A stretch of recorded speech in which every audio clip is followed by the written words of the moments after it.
Alrighty, well, we can begin. I think we should start out with a big ol' apology, because we haven't posted in like a month. Yay! Here's to midterms. And fall break. I almost said spring break, but we're not nearly that close, unfortunately. Oh, don't say that. Yeah. Yeah. No. Just trying not to drown. But Lots of work. we're here now. Lots of activities. And I kept getting sick. Yeah. I think, besides when the COVID and the norovirus, the biggest ones, hit campus, I have caught every single bug to come here. I mean, it's good that you haven't It's good that you haven't caught, like, every single big bug. Yeah, the big You one. just That's catch all really the small nice. ones. Yeah. So, Yeah. I mean, I feel like you can't really complain. Well, I think I can't complain. I've been sick since August. Oh. Like, this last one, I got over it, yesterday was the first day where I wasn't feeling crummy? It was like 4 weeks. Which is ridiculous. Okay, yeah, that's fair. Yeah. And meanwhile, I'd say you avoided all of the plagues and the fevers and stuff, but you managed to catch something else, didn't you?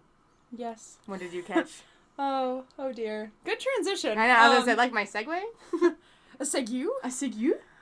Yeah, so I caught something that in, 20 years of life, I never thought that I would catch. I, in fact, thought that I was immune to it. I was always told that I was immune to it. You're like, I'm not like other girls. I'm not like other girls. But turns out, my immunity was a lie. I have officially caught baby fever. No, not baby fever. What do you call it? Mom fever. Mom fever. So, it's not that I want a baby. I just really, really, I turned 20, I swear, the day after I turned 20, I was hit with this overwhelming urge to raise a child.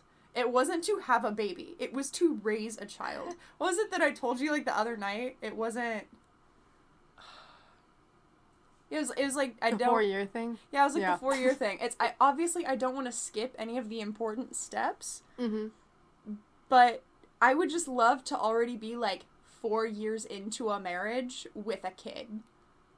You want that comfort and that security. I don't want to skip the phase. I just wish it already happened and I could be in this nice phase of life where I have different issues than the ones that I have now, and I have a son. Or a daughter, but a son has kind of been the thing right now. That's so funny. A little boy, are you kidding me? We went to church this morning and they were everywhere, and My I was like, heart. Yeah. There was, one of them waved at me and I was like, I can't. I'm going to pass away. I'm going to return home to the good Lord Jesus Christ on this bright Sunday. That's so funny. Yeah. I think that anybody who clicked on this video was not expecting, after a 3-week hiatus, for two 20-year-old college kids to go, I want a family. I want a family. That looks so sketchy, but hey, it's liberty. It's liberty. We're not ring by spring, but we are baby fevered. We are baby fevered. And with that, hey guys. Welcome back to the Quadcast Podcast. You're losing your touch. I know. Out of practice. My bad. What's going on in here?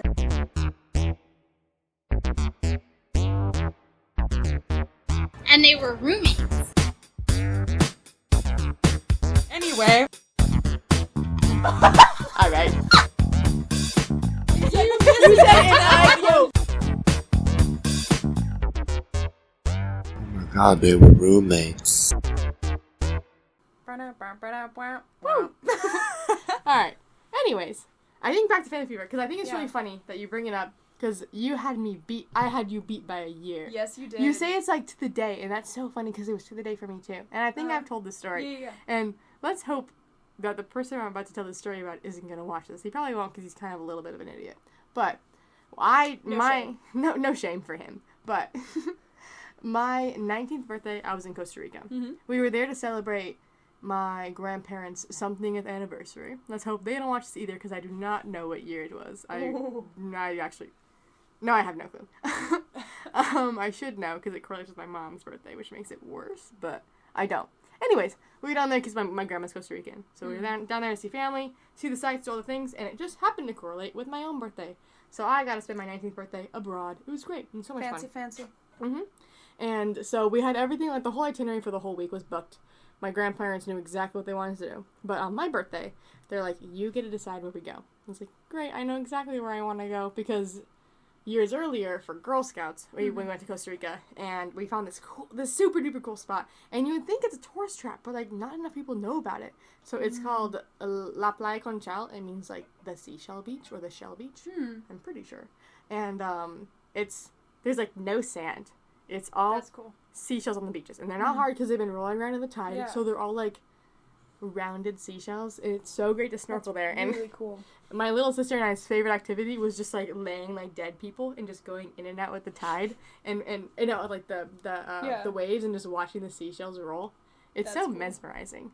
I felt like one of those, the child sensory videos with the fruit. Yes. It felt like that. Yeah. My brain was just That's kind of how- dead, and I was like, ooh, look at the worldy things. It was a lot of fun. But so, years later for my birthday, after we went for Girl Scouts, I was like, that's where I want to go. I had a blast last time. Let's do that. And so my whole family went down, and we had an amazing time. So much fun. I got sunburned, but that's okay. Then, on the way back, and honestly, so I was born at like 4:07. My mom has a clock somewhere, and I don't remember exactly, but it was like 4:00 something, I'm pretty sure. And we get back from La Playa Conchal late afternoon. It might not correlate with the exact minute, but it was in the time range too of exactly when I turned 19. We're sitting in the car, and I'm in the back, and my cousin, he's at this point he's a freshman in high school, so small, so sweet, like he's going into high school, and he had fallen asleep, and he was like laying slumped in my lap, and it just like hit me. I was like, I want a son so badly. like legit. I was like, where is this? And then I was so shocked. I was like, what? What is happening? Like, where is this coming from? like What a is freight happening? train. It hit me like a freight train. Yeah. And I was like, don't cry, don't cry, don't cry, don't cry. My brain was down to the minute. She turns 19. We're putting all of that estrogen into high gear. The Kicking it mom up. hormones, Yes. and you're not even a mom. It's like that scene in Inside Out, but instead of puberty, it's just motherhood. Motherhood. Motherhood came early. The siren went off in my head. But no, legit. And he's like, he's just kind of the most annoying and worst kid ever. Love him to death, but he's a problem child. And for some reason, this kid, who's just a ridiculous little abomination, love him to death. I was like, I want this kid, but This my own specific child like this, Yeah. you know? And I was like, I don't know. And so it was very, very dumb. Yeah. But yeah, I don't it just think hit you like a I freight don't train. think that's dumb at all. And It then comes for you. and then a year later, it hit you. Yeah. Well, again, like, the reason why I was so shocked is I'm the oldest girl out of a very big family. I've always had babies around. So I never had baby fever. Because I was never mesmerized with a baby. Because I knew what it was really like to have a baby. Fair. I helped raise all the babies. And so I was never... There was never any mystique around that. Like, I knew what the reality was of having an infant to take care of. Like, they don't sleep at a time that's convenient for you. They don't always eat. Sometimes they're just upset and you can't calm them down. Sometimes they're really sweet, but it's not all sunshine and roses. And I always liked, like babies, like, oh, so cute, because I could always hand them back. That's okay. Like the grandparent effect. The grandparent effect. I was like, be around them, but they go back to their parents exactly. eventually. You're not actually my problem. Yeah. And so I've never experienced baby fever. But yeah, like the desire to have my own child, like in the sense of like I really want to watch them grow up. Yeah. Like that's what I want to hit watch me them grow up so so hard. badly. It's been hard the past month especially. Y'all have been subject to me, like, it might sound strange. I hope no stranger hears this, like, on the street, but we'll be walking, like, we were walking in Boston or whatever, and I was like, I saw a family with the little boy. This little boy, he was so cute. So adorable. He was so cute, and he waved at me and, like, grinned, and he was, like, doing little tricks or whatever, and he waved, and I was like, I want one. Yeah. I want one. I want one so badly. I think I want one has been one of the most used sentences in my life recently. That's so funny. I think I said it at least 12 times this morning. Just, like, under my breath. Oh, yeah, church little kid, dude. I'm like, I want one. We were so outnumbered by small children in church There were today. so many I was like, kids there. must focus on homily guy, but they were everywhere, and They were so everywhere. cute. So Oh, cute. I can't. But no, and I think that what you say is such a valid point, because I would never call it baby fever. My mom and my older sister, they get baby. My mom loves babies. Like, loves babies. And I would never call baby fever, because I'm just as excited for a baby as I am for a toddler. Well, maybe a little bit less for them. But as I am for a middle schooler, as I am for a high schooler. Like, I'm so every excited single to have a phase high of life, schooler. I'm so excited for. I'm so excited for it. Yeah. And so, like, I would never just say, I want a baby. No, I want a family. I want to raise a kid. I want to raise raise a kid. And I think, like, now, especially, like, with everything that's kind of going on, I'm not going to get super political because it's now not the time. Yeah. But, like, with everything going on, as you're watching it, you just, in my head, all I'm thinking is, like, this is how I'd want my kid to see the world. Yeah. And I'd want to raise them like this. If they don't agree with everything, that's fine. Yeah. But I'd want the chance to raise them right. How I consider right. Yeah. And honestly, at the end of the day, just for them to be a good person. Absolutely. And I want to put a great person into the world, you know? Yeah. No, and that's so fair and so true. I know we've had so many conversations recently, again, like, in the light of politics, and also you and I were raised very differently. Yeah. Just, like, discussions about how we do it different. And it really comes down, it's, like, raising him to be a good person. Yeah. The older I got, because I was always an academic kid. Like, I loved learning. Like, I like the A's. And I've always been that way. But growing up and, you know, thinking about how I'd want to raise my own kids, I've really come down to I'd much rather them be kind than smart. That's so true. We did talk about that, and I love that phrase. Yeah. I honestly, if I had to pick a way that I'd want my kids to be smart, I just want them to be well-read. If my kid knows how to read, they can learn anything. That's true. But other than that, like, I want to teach my kid to be kind. Yeah. Yeah. I think that goes especially into, when you said that we were raised so differently, I think that was especially because of how we went to school and that kind of stuff. Which, like, it warrants such an important debate of, how do I want my kids to go through the schooling process? Because, yeah, you're right. Like, if you're well-read, you can learn anything. And you guys, as, like, homeschoolers, especially knew that because, I mean, you're mostly self-taught after a while. Nothing docking on your mom. Oh, no. But that's how the system works. That's what she taught us to do. Yeah. She taught us to be teach ourselves. Yeah. She stopped helping me with my math when I was, I don't know what grade it is, but I was, like, 7. Dude, I still got help with math all the way through senior year. But that's because I'm terrible at math. But no, and I think that my background with it, because I went to a private school, and then I went to a public school, is a little bit different, because I never even considered that, like, if you can read, you can learn anything. Yeah. Because, I mean, let's be honest, what to learn was always shoved down my throat. Yeah. Not throwing shade on it. It made sense why. But it's very structured for you. Yes, and there was also the need for me to be like, I have to learn this so I can continue to learn self-sufficiently elsewhere. And now I see that more because I'm in college and I just, you know, it's different. But I think the big thing that I learned through school, which is why I agree with the whole being kind or being smart thing, is just how you interact with people. Oh, yeah. I think that I especially saw that when I went to public school. Because my private school, there was 20 of us, maybe like 24, you know? And so we were a really, really tight-knit group. I didn't have, like, a lot of great friends there, but I got along with everybody. Yeah. And honestly, the first real experience that I ever had with kind of the real world, quote-unquote, mentality was in my 8th grade year. There was 2 incidences where I was like, we're not in Kansas anymore, Toto, but we are still because this is private school. Yeah. But at one point, we were in the hallways, and I'm hearing all these whispers, and I was like, what's going on? And someone's like, so-and-so got caught selling vapes out of his locker. And I was like, well, they said vape pens out of the lockers, and I was like, what's a vape pen? Is it a cool pen? Like, I legit had no clue. I lived in such a bubble. Legit, I was like, what's wrong with having pens in your locker? Didn't even clock, man. Yeah. Didn't even clock. And then the second one, and this one's so heartbreaking, it still really upsets me, is, this was near the end of the school year. The principal said something too, and I was like, what's going on? Because I didn't have a phone or social media in high school, and I was the last person in my class to get a phone. And so everyone else knew all these things because, like, you know, it'd be circulating in group chats, and it'd be all over Instagram and Snapchat or whatever. But I was like, why are we getting this talk? Like, what is happening right now? Yeah. And I come to find out that 3 boys were walking home from school. One of them told the other to film, and he beat up the 3rd kid. Like, just on the side of the street. I was there walking home, and I was like, what? Yeah. And except for one of them who came in during middle school, I knew the other 2 since kindergarten, you know? Yeah. And it's so shocking. Because I was like, what the frick, man? I mean, private school was great. Yeah. For education-wise, like in academics. I was an academic weapon.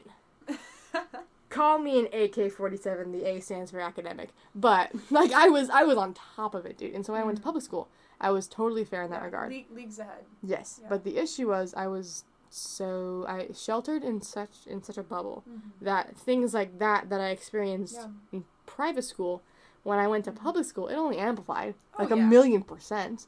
And it was so shocking. And I wish, nothing docking on my parents. I think that they did the best they could, and they did it right in their minds. Yeah. I wish that I'd been a little bit less sheltered. Yeah. And I just knew what more things were, because I felt like an idiot when I went into public school. But then also, on the other side of that, I was raised in an environment where it wasn't really a factor, you know? Yeah. So I went into public school, and it was just kind of so heartbreaking to see how the world treated each other, and how kids treat each other, you know? Because I was like, these are all our peers. I never got the stereotypes in movies where it's like, oh, the bullies and the jocks, because that was like, that's not real, that's so dumb, why would anyone think that? And then I went to public school, and I was like, oh, yeah, that is what that is. And at the end of the day, it's just, and that's where I'm like, I think that it's so important, I think that no matter what I do leading up to it, I want my kids to go to a public high school, because it was a very valuable experience for me, and academically, that didn't matter. Yeah. I was fine. I was ahead of the game until junior year of high school. Like, I was ahead of everyone. Yeah. So I learned a lot, obviously. But socially, having the chance to see how the real world functioned and realize that, no, that's not how I wanted to act. I want to be a good person. The comparison is so important. Yeah. And again, like, I don't want to throw shade on anyone there, because everyone's going through their own thing, and I'll never... You are the environment that you're raised in. Yeah. And I think that's so important, but I want to raise my kids in the right environment. And that's like, I want to be good kids, not the smart kids. And that's another thing. Part of that is you can be raised the good kid, and oftentimes for a lot of people that can lead to a lack of self-awareness, almost, because you have nothing to compare yourself to, because you're not in the thick of it.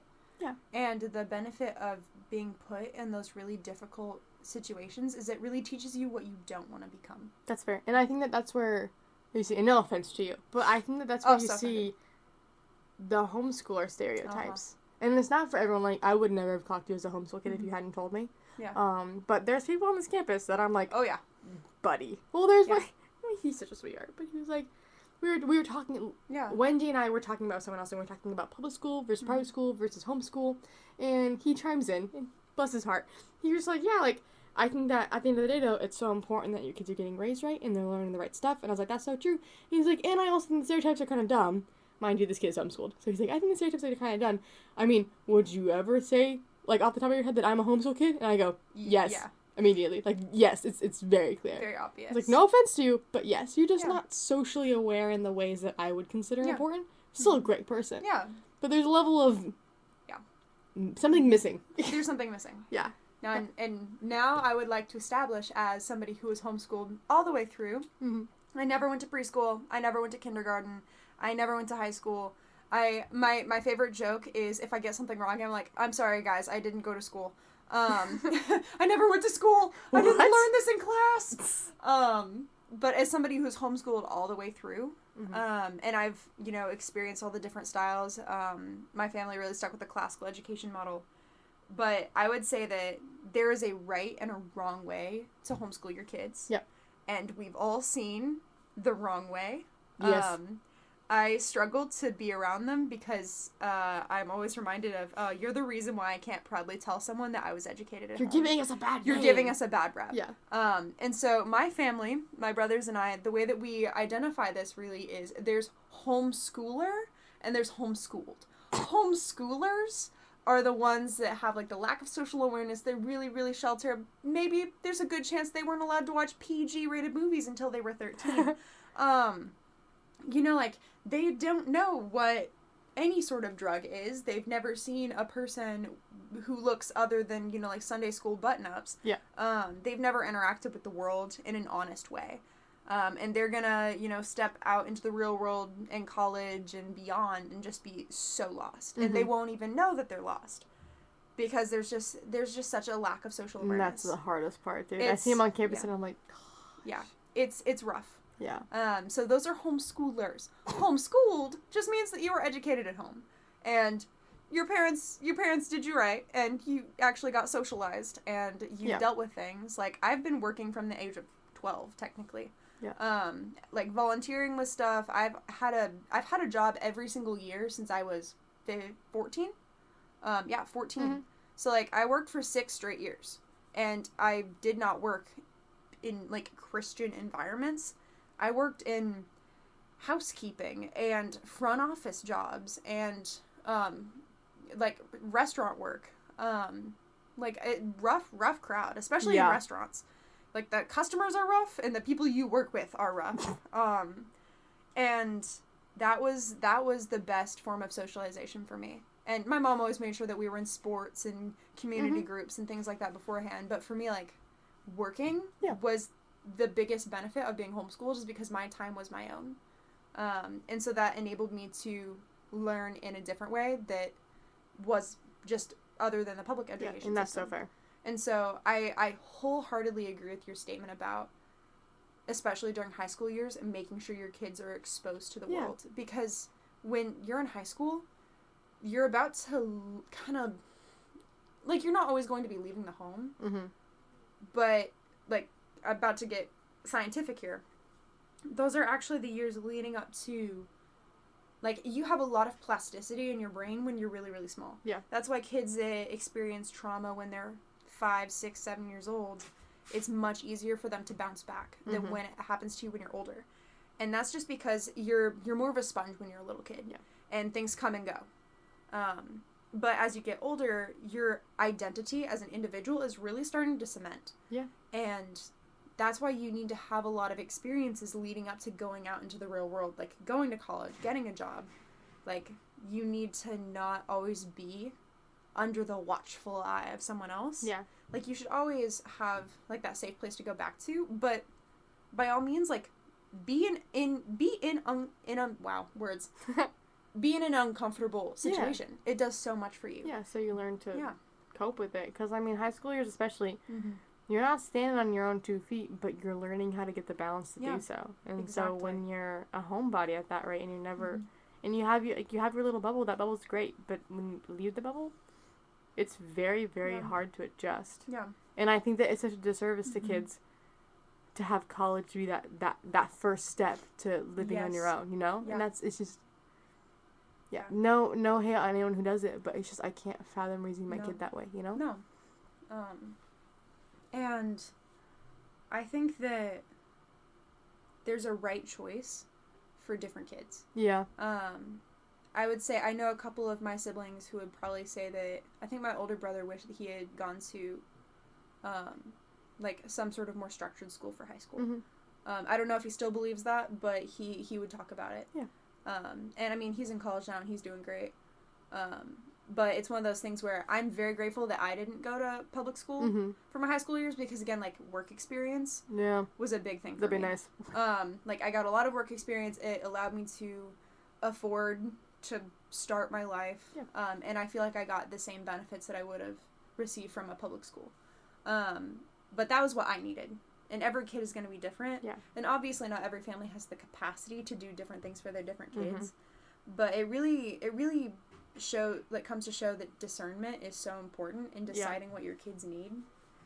And I don't know, I think I have maybe a little bit more paranoia towards, like, putting my kids in a public school system when they're older, just because, like, it's not something I ever experienced, and, you know, you see all the things on the news and all the changes, and, I mean, I've had to study the Department of Education for social work, and some of it's scary. It's a sketch place, man. Yeah. My biggest concern would just be, like, I don't know what it would look like in 20 years from now. That's true.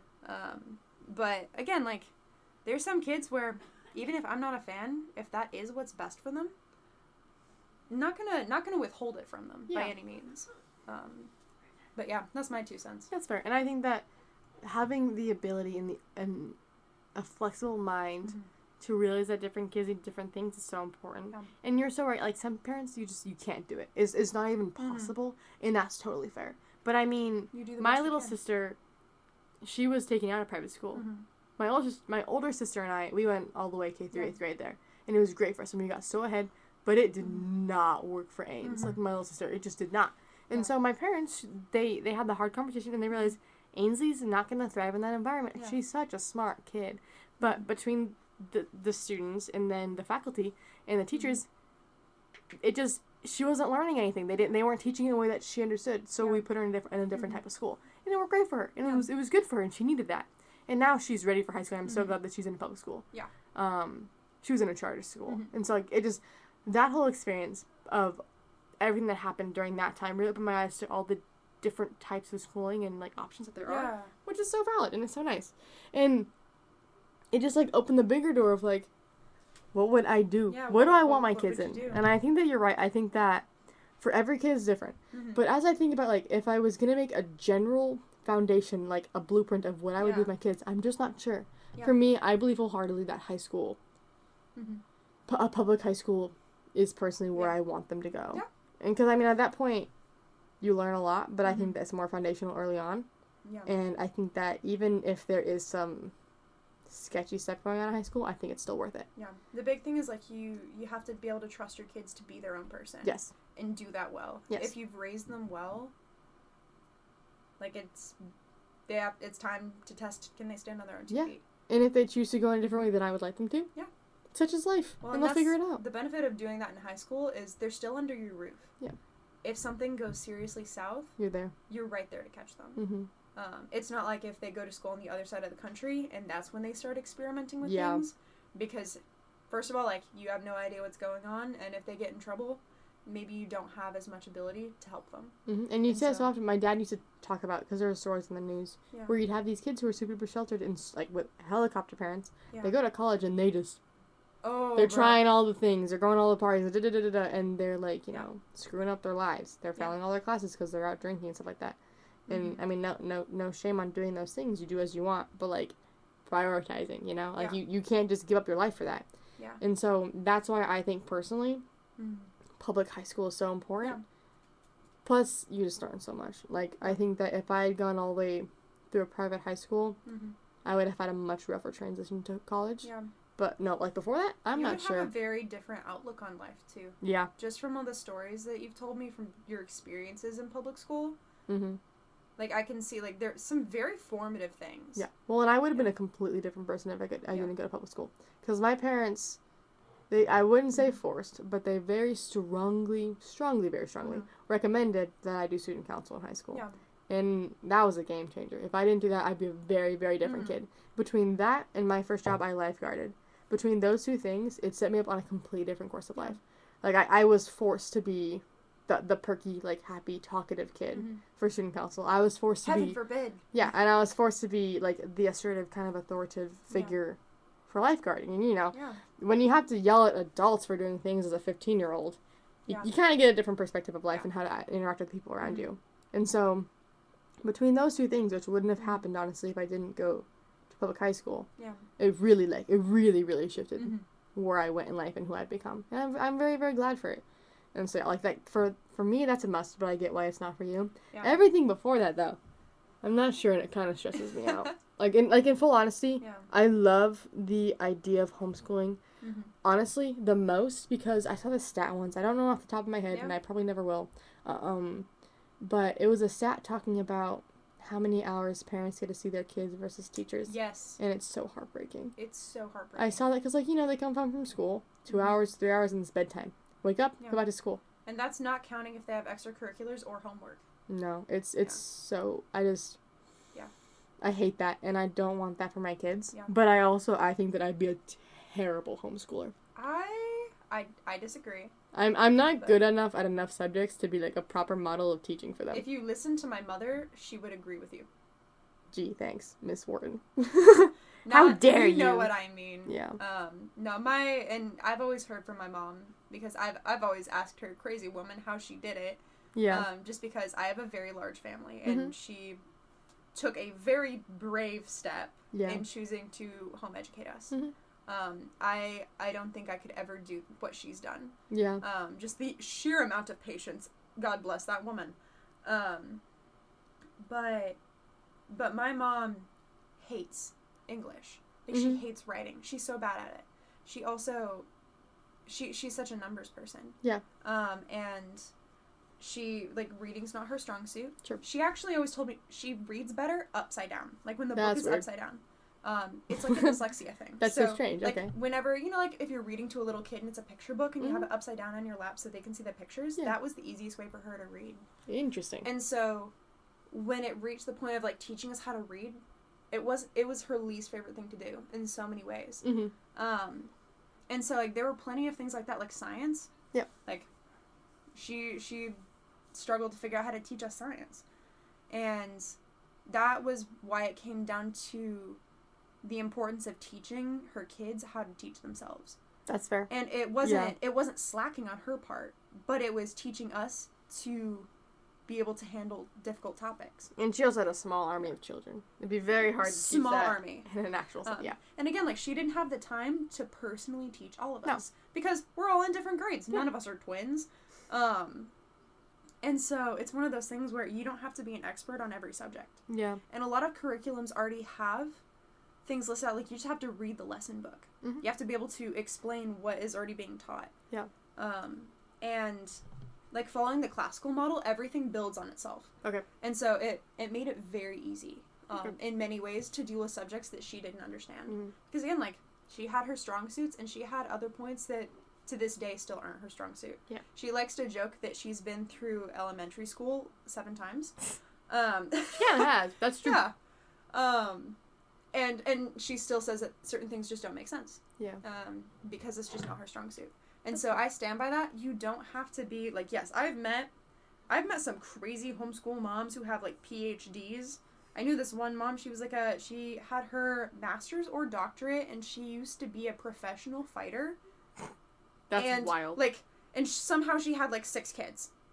And homeschooled in addition to all of that. And so, like, there are some people where, you know, they have their PhDs, they can read 3 different languages, like, you know, their mom worked for NASA at one point. Like, you see those homeschool families for certain. But then at the same time, you don't have to be that person to teach your kids well. That's fair. Because the important thing is just teaching your kids how to learn. Yeah, and that's fair. And so, I would say, don't shoot yourself in the foot too soon. I guess that's fair. But I mean, also, and this is more of a selfish point, I don't think I'd want to. Mm-hmm. Like, and props to your mother, dude. I think I'd go crazy staying at home all day. Me too. You know? I think that, I remember you and Addison have talked about it, how, what's it called? Cohorts? Cohorts. Or something? Yeah, and like co-ops. how you guys, co-ops, and you guys go into, like, places. Mm-hmm. I really like that. And I know that there's, some kids in my valley where I grew up, they would do, like, half and half. Hybrid. Yeah. I like hybrids. I like the idea of hybrid. I really like hybrids, because I want to have more of a foot in what my kids are learning. It means I get to see them more, and I get to make learning fun and interesting for them. Mm-hmm. And I think I don't want them to be in a classroom setting their whole life. Yeah. And I didn't clock that until you said something like last week. Yeah. Because you were sitting there, and I mean, you've been having a rough time with the academics. Not grades-wise, guys. She's doing great. But, like, lots and lots of stuff going on. And we're taking 18 credits this semester, and I'm dying just a little bit. Yeah, and your 18 credits looks very different than I do.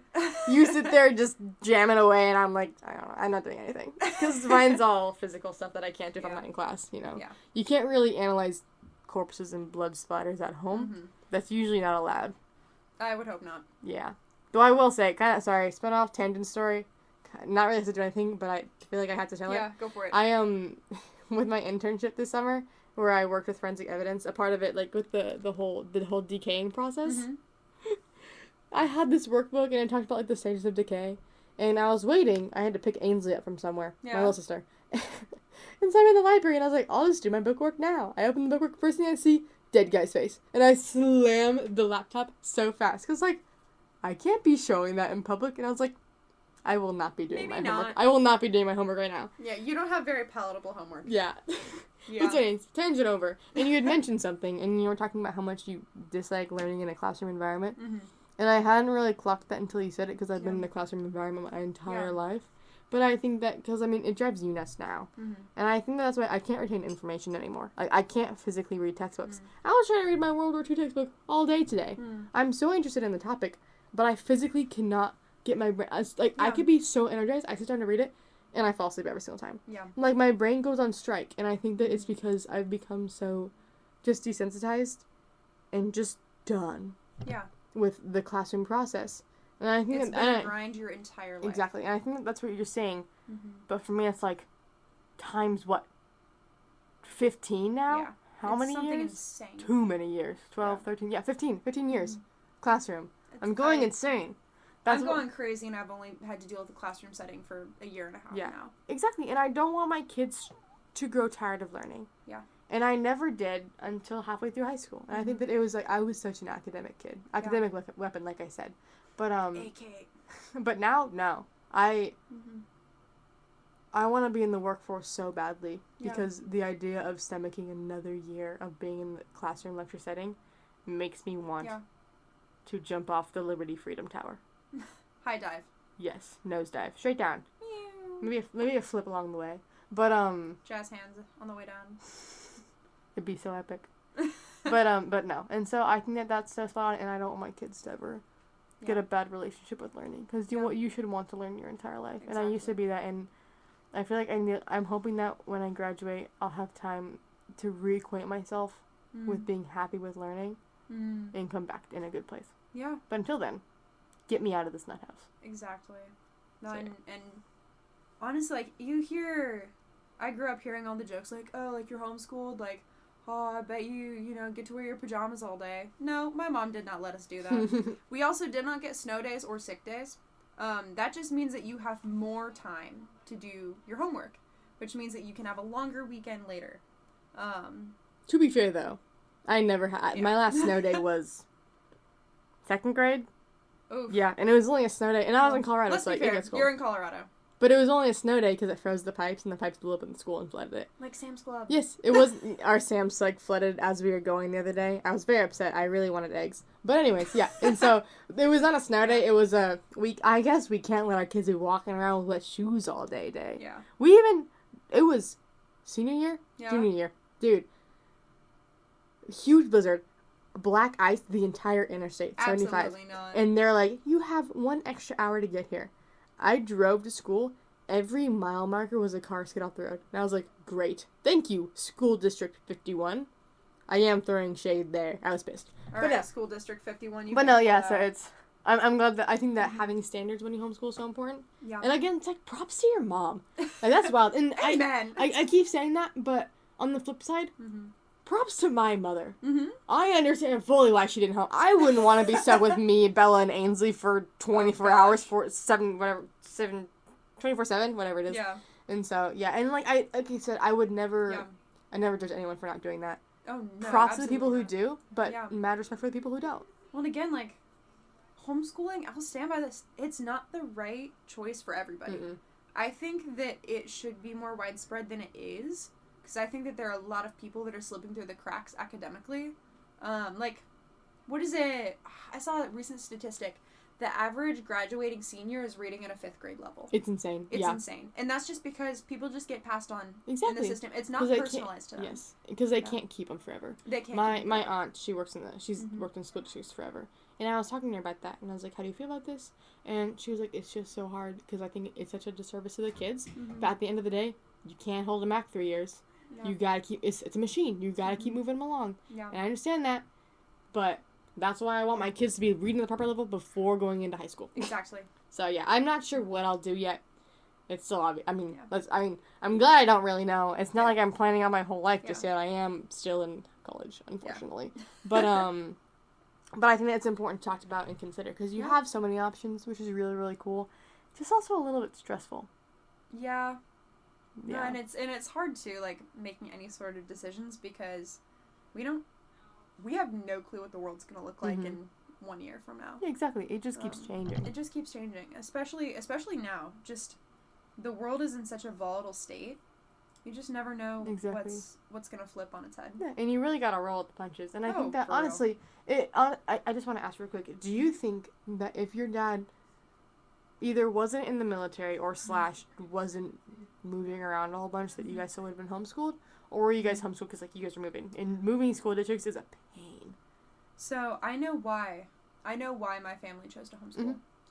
So, technically, if the answer is, like if my dad wasn't in the military, not talking about, like, service or moving around, but through the military, he met somebody that he worked with and, like, had dinner with their family, and he met their kids. Okay. And my dad was blown away by this family's children because they were very mature, they were very intelligent, and they were homeschooled.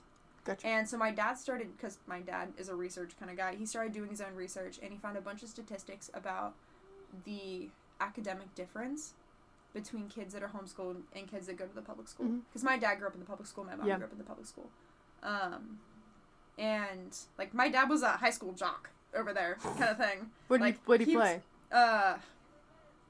That's a great question. He played a number of sports. Okay, gotcha. That's not shocking. But his call sign Heater came from his softball throw. Gotcha. But like he thrived. Yeah. He thrived in high school. But he started doing all this research, and he just saw so many more benefits in having his kids raised under the mentorship of an adult instead of being around their peers constantly. Okay.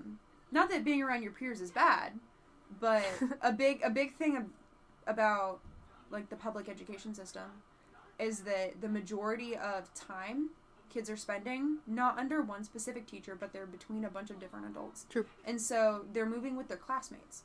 And so in a lot of ways, kids are being raised by other kids. Yeah. And you are the environment you grew up in. You are the environment you grew up in. And it's kind of scary when the environment is a bunch of middle school boys.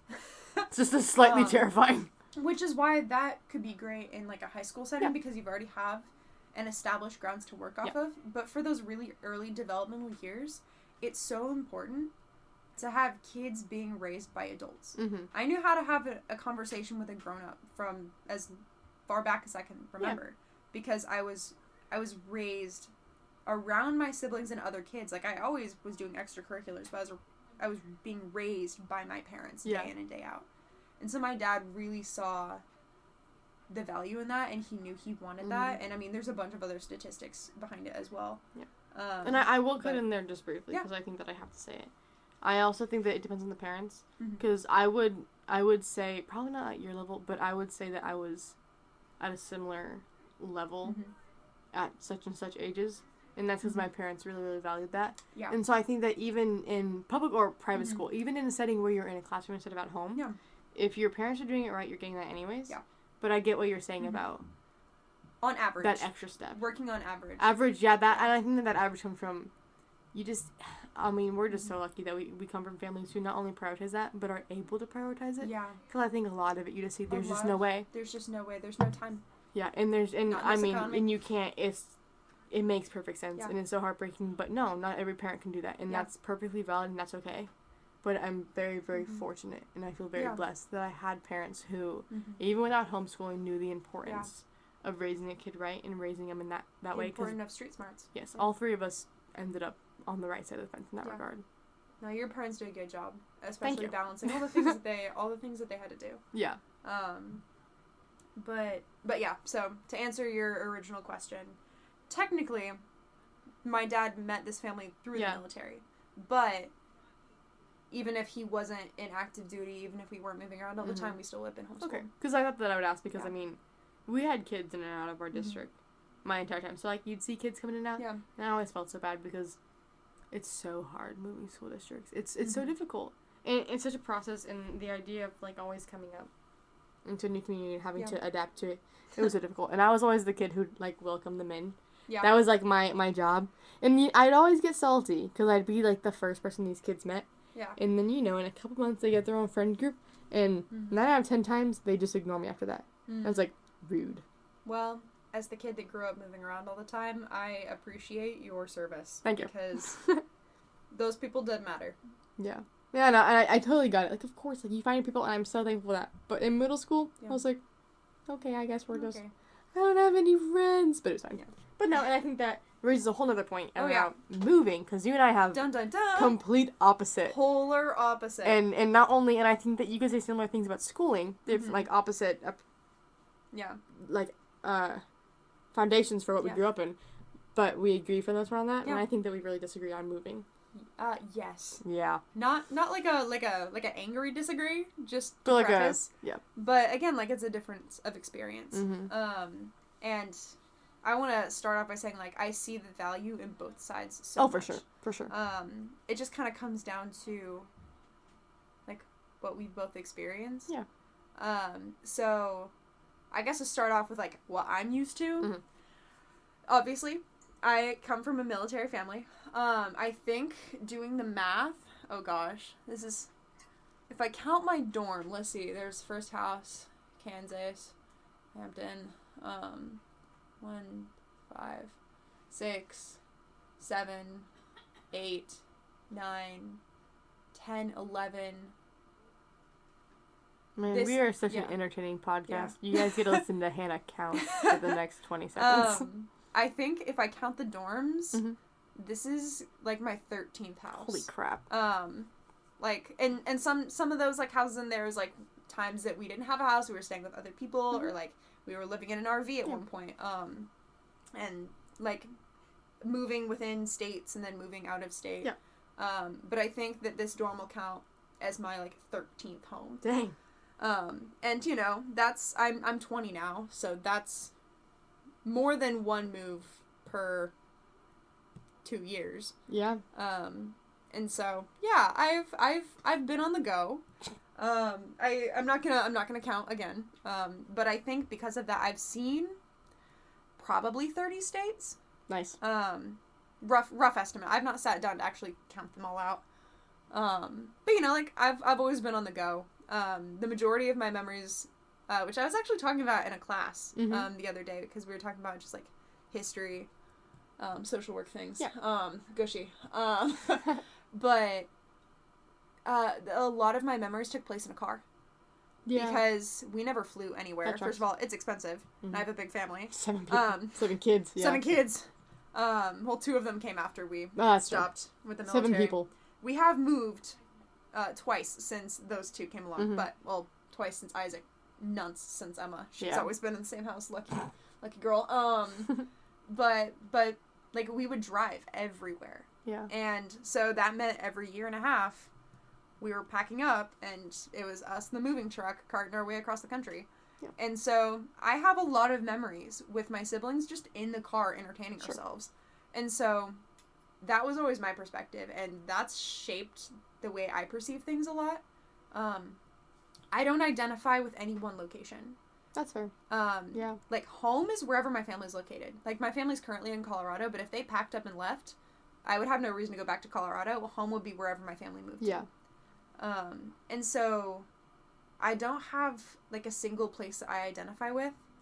And I'm very, very grateful to the fact that I got to move around so much, because it taught me a lot about the different perspectives. Like, in the South, respect looks very different than it does in the North, especially the Northeast. Yep. Or out West. Because I've lived in all these places now. Mm-hmm. And the only place I have not lived is the Pacific Northwest.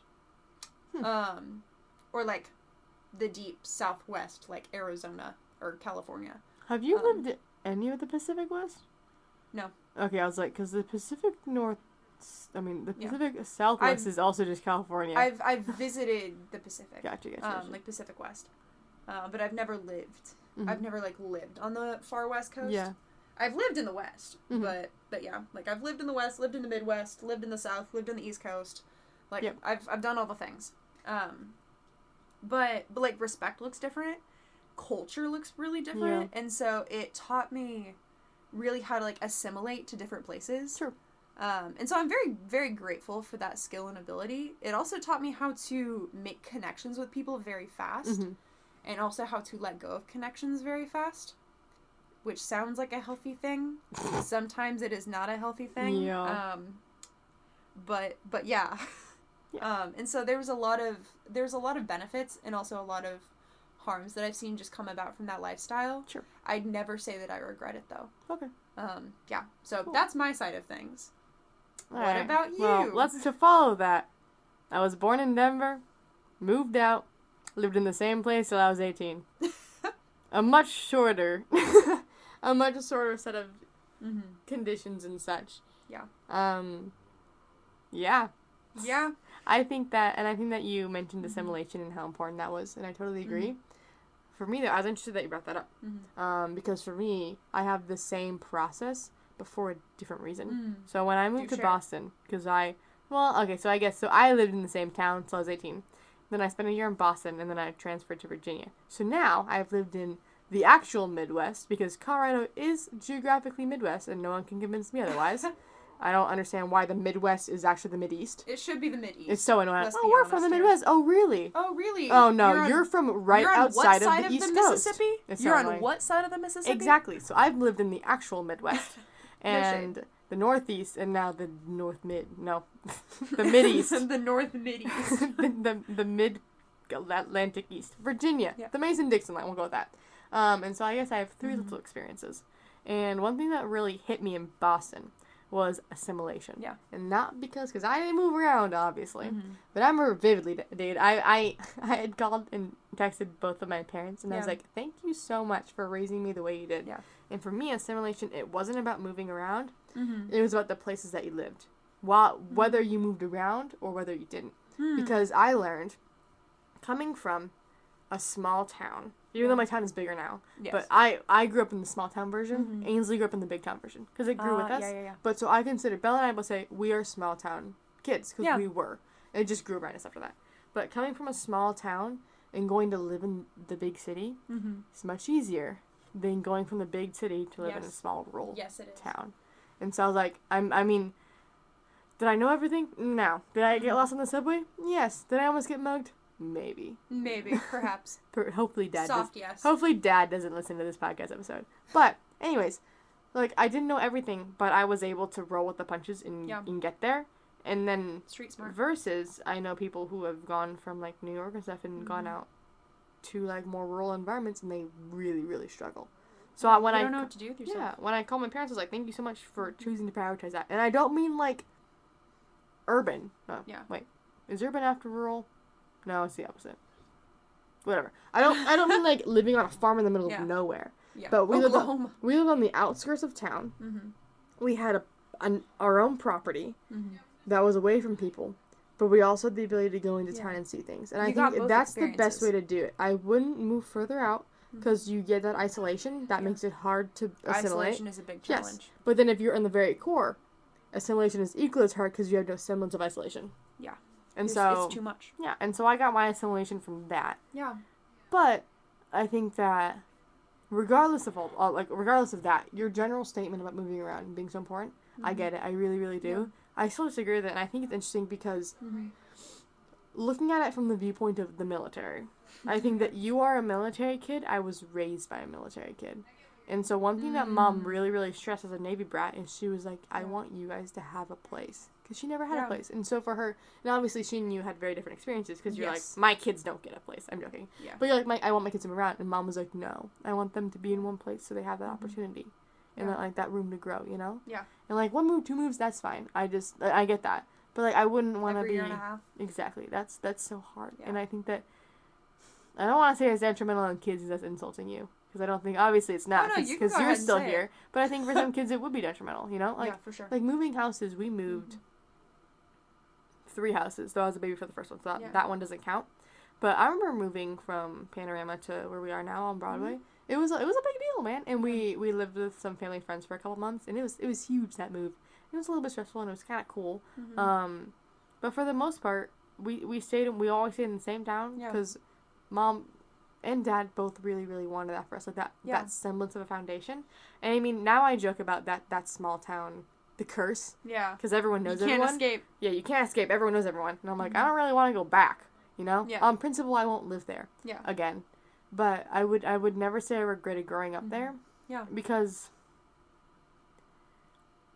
like you said, young minds are so malleable. Yeah. And that works in their favor sometimes. But then other times, if your malleable little brain, the little sponge, is soaking up a constant shift, Yeah. I think that's just as detrimental in some ways. Oh, And for sure. so, I mean, like, I wouldn't care about moving once or twice. Mhm. But I wouldn't chase a job, you know, too often at the detriment of my family. I couldn't That's do so it. fair. That'd be so hard, Yeah. and I wouldn't want my kids to go through with that. Mhm. But yeah, and then like on the to further that, back to our a callback to Yeah. our education talk. Same thing, like changing school districts. That's hard. It's Yeah. easy when you're homeschooling, obviously. My It's like- school district never changed. The It district is always always looked there. like my living room. Exactly. Sometimes the living room looked different, but it was always still the same The furniture. living room. Exactly. But like, if they were to end up in a school system, Yeah. it's so hard. And It's so, so hard. I think that it's Yeah. a lot to put on a kid Mhm. to have to learn Yeah. to adapt so often. Mhm. And I think that sometimes it's not fair Yeah. because as soon as you have kids, Mhm. your life isn't just your own life Yeah. anymore. And if you're going about it like, this is my life and I'm dragging my kids through it, there's something icky about that Yeah. that I don't really agree with. Mhm. I understand why parents do it, but I'm just like, Yeah. like move around- corporate don't move families around- and stuff. Don't move around needlessly. Exactly. Yeah. And sometimes like the corporate families, military families, sometimes you gotta move. Yeah. But I'd be very, very hesitant Mm-hmm. to want to have kids in that environment if I was in it, you know? Yeah. No, and I'll add to that.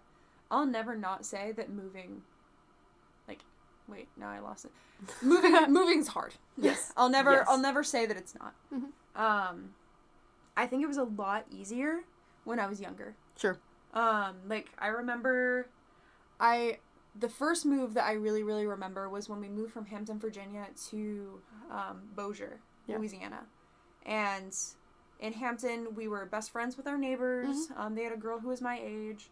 Like it was like a classic little storybook backyard kind of thing. Like we had a mulberry tree in the backyard, and we had a gate in the fence between our 2 yards, and we just go over to each other's houses whenever we want. Yeah. And like they had a son that was my older brother's age, and a daughter that was my age, and we just played with them. Yeah. And we moved when I was almost 6, and so I was still a 5-year-old little kid, but I still remember the day that we got in the car and drove away. And it was sad, but it was like this exciting new adventure. So, I mean, you don't really think much of it. In my brain, I'm like, oh yeah, I'll see her again. I didn't, but yeah. Like we kept in contact for a little bit, and that's just how it goes. Yeah. And so I think moving around a lot when I was really, really small was good in the sense that like it was always an exciting adventure. Yeah. I grew accustomed to change, I think, in a way that wasn't necessarily detrimental. And I remember the first move where I refused. Like, I did not want to go. I remember talking to my dad and being like, I think I said you can't do this to me. Yeah. And I was 9, almost 10. And I think that that's a really hard age to move at. And I was really, really locked in. It was also the longest we had lived in a place. Okay. And so we weren't there for a year and a half. We were there for almost 3 years. And then we had to move. Yeah. And so 3 years in a place, I had a big old friend group. And, you know, I'm almost 10 and all these things. And I had moved enough to know that you keep contact for a little bit and then people drop off. Yeah. And that's just how that works. And it had always been fine, but this time around I was like, wait, I can't, no. Like this is my crew. We can't go. Yeah. Like, we can't go. You don't understand, like, I can't leave kind of thing. But, you know, like, he had to. He received a new assignment. Yeah. And so that was the first move where it really clocked, like, it was detrimental just a little bit. Like, I remember, I think I cried for, like, the first half of the drive. Yeah. Which, it was a very long drive. So, I was very upset. I refused to talk to people. Yeah. And I'll be grateful. Like, I'm grateful for the move because I met some sweet friends in that new assignment that I still have today. One of them goes here to Liberty. And I never would have met her if we hadn't moved. But that was the first move where I really clocked, like, this hurt me. And so I'm never going to say that moving isn't hard. And I'll never say to just move because you want a change of scene. Yeah. I will say, like, I think we were talking about it on the drive up to New Hampshire a couple weeks ago. The fact that, like, on the kind of touching back on the subject of schooling, I never experienced true bullying because if there's ever a person that I had beef with, it didn't affect me that much because I'd just leave. Yeah. Like, I never had to deal with long-term, like, social issues because I could always just say goodbye. Yeah. But then on the flip side, you also miss the positive ones too. Yeah. And that's really hard. Yeah. And so, like, yeah, I think that it's a give and a take. And, I mean, I was severely bullied as a child. Sometimes I wished I wasn't there, but, you know, I was, and I had... And it taught you things. Yeah. I lost some really bad habits because of it, so thank you, Jade, for obliterating my self-confidence. Because now I don't act the way that I did. But no, and it's like, yeah, I think that socially... I don't actually know, because moving to high school, because there's 4 high schools in the Valley, and I went to one, my 2 best friends went to the other, and I had no other friends. And so that was really, really hard. And it was kind of like it was a hard pill to swallow. Yeah. And I went in blind. It wasn't the exact same, though. But, yeah, socially, it's just, I don't know, having that foundation is so, so important. Yeah. And I wouldn't want to take that away from my kids. But again, like, yeah, like, moving as a kid, I don't think it's as big of a deal, but I still wouldn't want to do it needlessly. Also, it seems so... I don't know how your parents did it. Moving, 5 kids? That's a lot of kids. When I tell you my mom has it down to a science... Oh, yeah. I mean, like, our house was packed and unpacked in under a week. Wild. Like Like, she's on top of it, and she passed that on to me. Like, That's so whenever I funny. get to the dorm, like, I'm neurotic until everything is in its Oh, place. yeah, all of our boxes when we came here. Yeah. That was I fun. can't cope until Yeah. it's all unpacked. Yeah. But anyway, I digress. But no, I mean, moving college, that brings up a good point. Because, I mean, Yeah. I think that, I will say, I forgot about this, and I want to touch on it. Yeah. I think that there's a middle ground that you and I both have very different ends of. Mhm. Because you never had a place, and I am unhealthily attached to my place. Junction. I won't say I'm attached to Junction. That the answer is no. But I am very attached to the state, you know? Yeah. And I Hence think the Colorado flag on her wall, yes, I as do. we speak. I do have that, and my bedding is kind of Colorado themed. That's Yes, not on and purpose, you but have, it's like unconscious. 2 Colorado-related hats. No, I don't. I have one. We're looking. Okay, wait, no. Where are they all? No, I have one. Thank you very much. Oh, okay. I have a Colorado flag, I have a USA flag, and I have a Costa Rican flag. Check Let's your go. facts. Anyways. Oh, my bad. Anyway, no, I guess the BUN also has a American flag on it. Either way, America. 2 American flags. Let's go.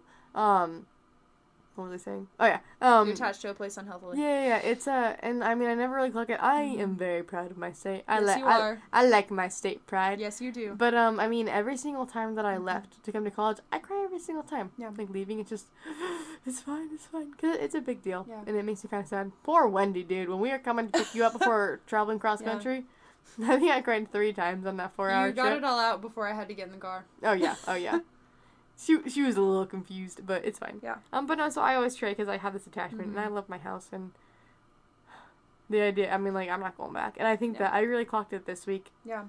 because I'm not going back for Christmas, Yeah. or Thanksgiving, or summer. The next time that I go back to Colorado, I legit have no clue. Yeah. I don't. Maybe for Ainsley's graduation, I legit have no clue. Disclaimer for listeners, she will be seeing her family in that time Oh, frame. yeah, they're coming down. She's here. just not going home. I'm just not going home. All So right, I will sorry. see my family for Christmas, and then for my graduation. Or at least they better show up. That'd be really unfortunate if Middle they didn't. child syndrome. Oh my not gosh. Too hard. No, don't say that. I'll get an angry text from my dad saying, "Why would you say that about us? Why That's would not you say funny." that? That's not funny. No, but yeah, so they will be here for that. But no, so I'm not going home in a while, and I didn't really clock it until last week because you guys were talking about doing a Western trip. Yeah. Like all going out there and having a good time, and I had to leave the room. I was so frustrated. Yeah. And it really makes me upset that I'm not going home. Yeah. Cause I really like it here. And there's nothing wrong with Virginia, but the more that I'm away from Colorado and It's just not from the West, Colorado. just from the West in general, it makes me, it brings like this sense of loathing to this Yeah. state in this general area. It's just not good enough. It's not, and like there's nothing wrong with it. It's beautiful. Yeah. The entire country is beautiful, but like the moment that I finally realized that I'm not going home for at least like 2 years. Yeah. That was so hard, and it Yeah. is so hard, and it really frustrated. And I had a bad week this week because it was Yeah. so frustrating. Because everywhere I turned, it seemed like it was just kept getting brought up. Because like we're getting closer to holidays. Yeah. Like, that's a big thing. And then when people ask, and Yeah. Like not going home. yeah, so it's Yeah. just a little bit much at the Yeah. moment. And I think it's hard because I was in the same place the whole time. I Mhm. woun't really change it, but it obviously Yeah. there's issues that There are come with it. challenges. There's challenges there. Yeah. But then on the flip side, there's also challenges with staying there forever. Yeah. Because the curse, The man. curse. I don't need everybody. We used to leave. We'd go into public, and oh my gosh, the best experience I had. We're at school, and the nurse. I'm in the office, and the school nurse. Someone says my last name, and she goes, "You're such and such," and I was like, "Yeah, I'm a Jagoo," and she goes, "Are you Jeff or Gerald?" And I was like, "What?" Jeff or Gerald is wild. Yes, because for those who don't know, I mean, no one knows. For all of you, Grand Junction, my dad also grew up there, so I grew up in my dad's Generational. hometown, and everybody knew Gerald and Jeff Jagoo. They were insane. Like, this old sheriff used to have my grandparents on speed dial. They wreaked The havoc. dad lore is deep. Deep. They wreaked havoc, and they had a very they entertained everyone. Yeah. Everyone loved them. They were great kids. They just did dumb things. And legit, they were like, "Are you Jeff or Gerald's kid?" And I was like, "I'm Gerald's kid," And it was just so unfortunate because all I kept thinking was, they know me. They know my father, and I was like, how do they know my father? Do I want them to know my father? What kind of stories do they know of my father? So it was very hard. And the dad lore did run very, very deep. But at the same time, I don't need to know all the dad lore. And I don't like that now I'm the next part of the dad lore. Though I will say that's another thing. I'm gonna pause for Hannah. She left me alone, guys. She legit just walked out. Don't know if I'll cut this yet when I edit it or not. Maybe I'll leave it in here to throw some shade because she just walked out. I think that she's getting a snack. That's so rude. I don't know what she's doing. No one's here to laugh at my dad joke. My dad lore jokes. I feel so alone and sad. Abandoned, actually. Hey. Maybe a bit used. Hey. What'd you get? Oh, someone else is getting a snack. Never mind. Anyways, All I was right. talking about dad lore and you left me alone. I'm sorry. It's fine. I'm Whatever. back now. Whatever, I guess. The dad lore I runs finished my deep. I finished my story though. Oh, okay. Yeah, about the dad lore thing. I would like to establish that I think you and I are gonna have phenomenal dad lore. That was where I was going with Yeah. it, and then you left. Oh, my bad. I think there was. So it was at some points it was kind of sketchy because I was like, "What do you know about my dad? What stories do you have? You know, like they just did some dumb crap, and everyone knew them, and I was like, were you part of the issue or were you a victim of it? It was always The safe little- answer is always that they were the problem. yes. Well, it was walking like on a tightrope. I was towing the line with what happened and why do you know my father? Yeah. And my uncle for that matter. But it was kind of cool too. Like I was immersed in the dad lore, and I like to think that I have some dad lore, and I hope that my kids will get it. That'd be so cool. Yeah. I want to have stories for my kids. Yes. I want to live my life properly, so my kids have good bedtime stories. Yeah. So, I think that'd be so cool. Because my dad and my mom both, they Yeah. did that too. We had entertaining childhoods. that's awesome. Mhm. And that right there, for those of y'all that don't know me and don't know my water bottle. That's everyone. Except Yes, everyone. I'm a water bottle sticker person. And I have, one of my favorite stickers is from a skydiving company. The year that I turned 18 and was legally allowed to sign my life away, that's awesome. I went skydiving with my dad. Nice. And that's because I grew up on all of his skydiving stories from like training. Fair. Because I mean the Air Force they have like training for parachuting, and then they have like competitive teams for parachuting because That's awesome. You know, like normal college things. Yeah. They have a football team. They have a skydive team. That's so cool. And you know, like What a vibe. there's Wings of Blue and all of that. And my dad was on his way to get licensed to solo jump, just like for fun. Nice. And but the weather turned, and there wasn't time for him to get certified before the training period expired. That's so unfortunate. Yes, he's very upset I'd be about so it. He was pressed. like 2 jumps away. Yeah, he's still upset about it to this day. But I grew up on some wild stories from him of just Yeah. things that he got to do. Like when I was like 3, it's one of my earliest memories, just him putting us to bed and hearing him talk about this one time that he threw himself out of an open airplane. And at this point, I had never been on an airplane. And I was like, wow, that's crazy. It's like Yeah. flying. And so I always knew the moment I was old enough, I wanted to do it with my dad.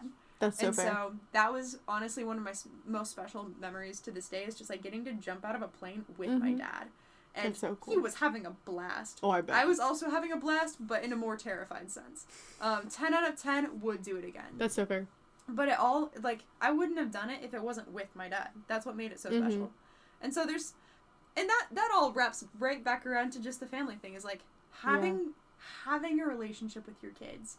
Like that's the part that I'm just so excited for, is not just to watch them grow up, but to be, you know, like I want to be the parent that they still think about fondly, and they still want to talk to when they're parents of their own. Well, like, and I think that, and this is kind of a hot take, because you get mixed results when you ask this kind of thing. Yeah.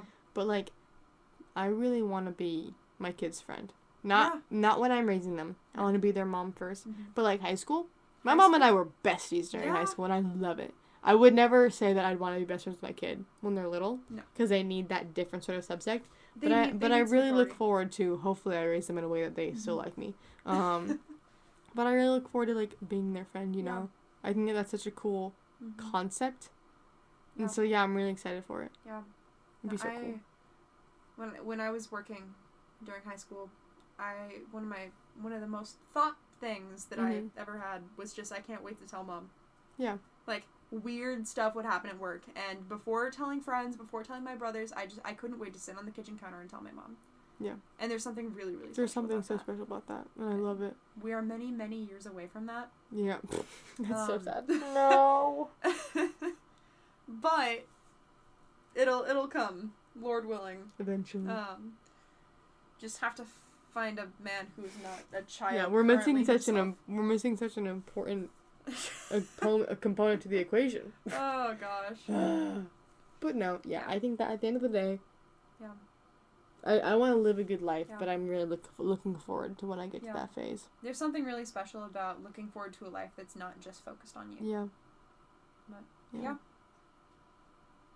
And with that being said, This was gone for quite some time. yeah, I'll this take is a it. pretty substantial talk. One time? Um, Yeah. I didn't think anyone realized it would be such an estrogen-infused podcast episode. No, but but you know what? Sorry, guys. What can you expect when you get two Liberty girls at that? That's so true. In a room. I think This that is we a- might have different perspectives on things from the standard Liberty girl, Yeah, but this is a dangerous state to be living in. Yeah. When the boys catch word, there may be some proposals. Dun, Probably dun, not, but it'd be really dun. funny. But no. Don't worry, I'll propose to you first. Oh, great. I don't think that would actually help anything. Oh. We'd just be missing a very important component. Yes. But no, so, yeah. Kids, not yet, but eventually. One day. In the meantime, we'll just keep going to church and just, they were so cute. Daydreaming. They were, oh Yeah. my lord. They were using us as part of their play equipment, and it was so cute. Yes. So yeah. Yeah. And with that, thanks guys. Bye. Yeah. Sorry Bye, for guys. being so late. It's Let's been go. quite some time, but we'll We're- try and we're- get back to a regular You schedule. know you've missed us. Maybe, maybe not. Who knows? Alright, well, bye. Fare thee well.